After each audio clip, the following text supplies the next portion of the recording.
Thank you for staying, and let's continue our reflection today. I said, taking the words of Jesus, carry your cross. That's what I have said. And that's what Jesus said also to His disciples. And to refresh what I have said is, all of us have our own struggles, am I right? All of us have our own ups and downs in life. All of us have our own issues in our life. All of us. And Jesus said, carry your cross. What a great consolation and inspiration to all of us. Don't be discouraged. I think that's the point of Jesus. Continue your journey. I am with you. I am willing to help you so that you can carry your cross. Let's continue our journey and always think that there is Jesus who made the promise, whom we can trust, that He will never abandon us, and even willing to help us so that we can continue carrying our cross. That's what I have said. How great the words of Jesus. How great the inspiration given to us by Jesus. How great and how deep.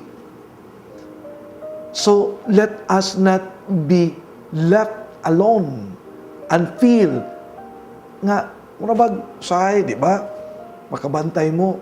Mura mang good og makaingon ta, ako naman lang jud ang nagatubang nining maong problema. Pagkaluoy na ko, always remember what Jesus said.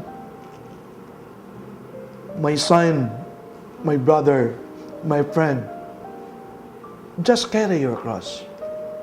I am in your midst. So, there is an assurance on the part of Jesus talking about the message of discipleship that no matter how heavy our cross is, but if we just give our trust and faith to our Master, to Jesus, di gyud pwede, ug di gyud may tabo, dili na to, madaog ang atong cross. Ako ning gi-share, kay it's now very common. Common in the sense nga makadungog ta, nay naghikog diri, nay naghikog didto, nay naghikog bisan asa. Gibugatan sa problema. Wa kapasan sa cross.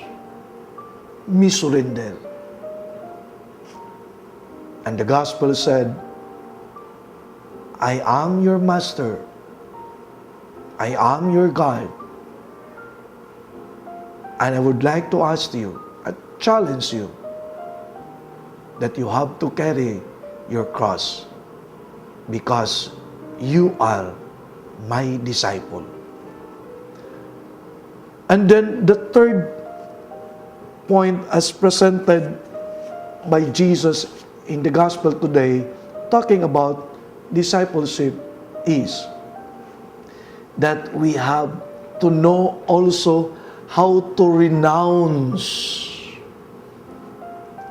We have also to learn how to detach material things in our life in the name of charity, in the name of generosity, in the name of sharing what we have to those who are in need.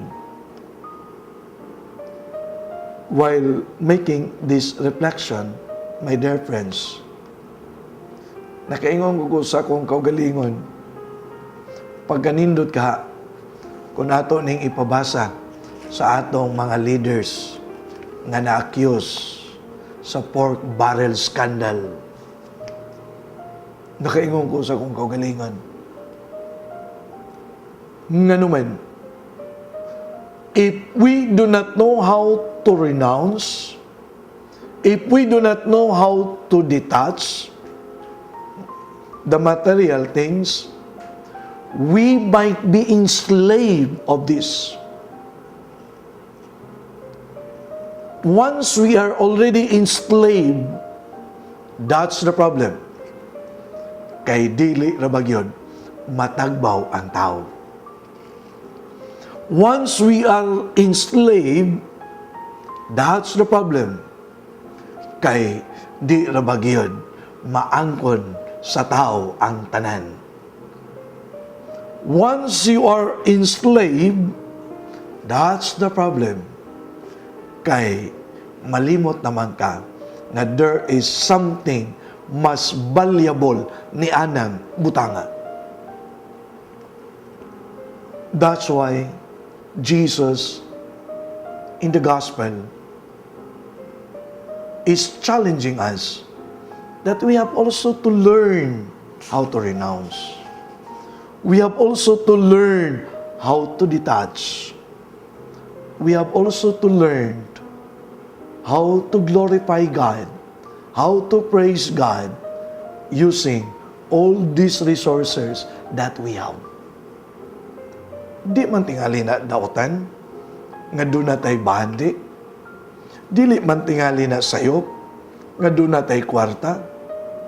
Apain, kung kantigo lang tang, mugamit nini for God's glory and to praise God, mao man tingali na ang gusto o anaa sa una-una ni Kristo. Am I right, my dear friends? So, the whole picture of discipleship is very worth for our reflection. And then, Jesus in the gospel today gives us a very vivid, specific descriptions in which it's very easy for us to understand, to comprehend who the disciple of Jesus is. What is discipleship? It's Jesus Himself. You have to remember who described who His disciple is. Siya gyud mismo. Dili pwede ang lain ang mo describe, muhatag og conditions kung kinsa ang iyang tinun-an. Dili pwede. Siya gyud mismo ang muhatag, these are the conditions who are my disciples. And then the gospel, ang atong ebanghelyo karon, mo'y example nga gikan gyud ni Kristo. Dili ni gikan to anybody. So si Kristo mismo gyud ang miingon nato kada usa na this is the picture. This is the image. This is how to describe who my disciple is. Di ba? Mga kaigsuonan. Mao ni nga mahimo ni siya nga great challenge to all of us. Kay sometimes, if not all the times, magkabingkil man sa atong gusto o sa iyang gusto. Di man pod nato pwede nga atong questionon ang image of discipleship of Jesus. Why? Siya good mismo ang gasulti niini. Sa ato pa, kita gyud ang mupahaom. Kita gyud ang mo-adjust. Kita gyud ang sunod niya. Mao ni namingon ko, it's a great challenge to all of us. Mauna nga miingon ko,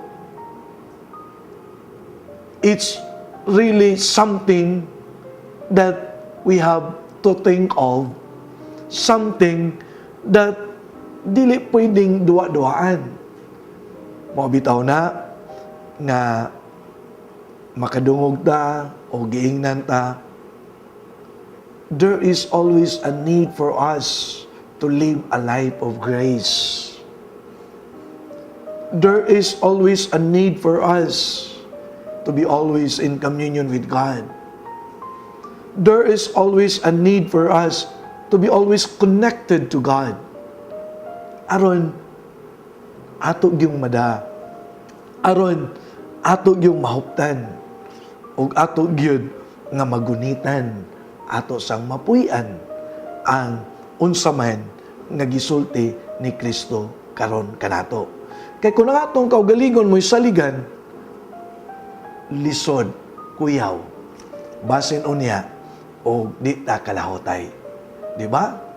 That's what we always hear. That's what we always read in all the spiritual books. Always live a life of grace. Always be in communion with God.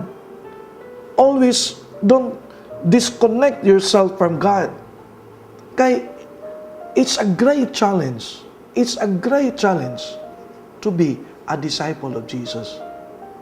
It's not easy. It's not easy.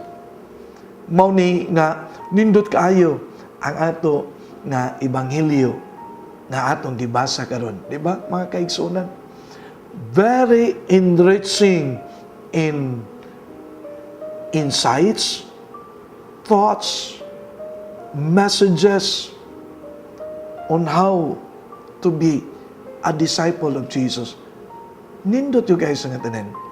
And you have always to remember that all of us claim, have the desire, want to be His disciples.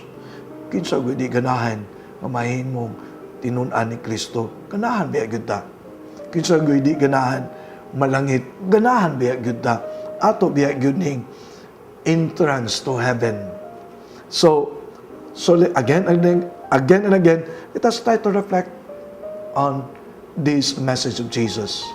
So let's have again a short break and let's continue our reflection after this short advertisement.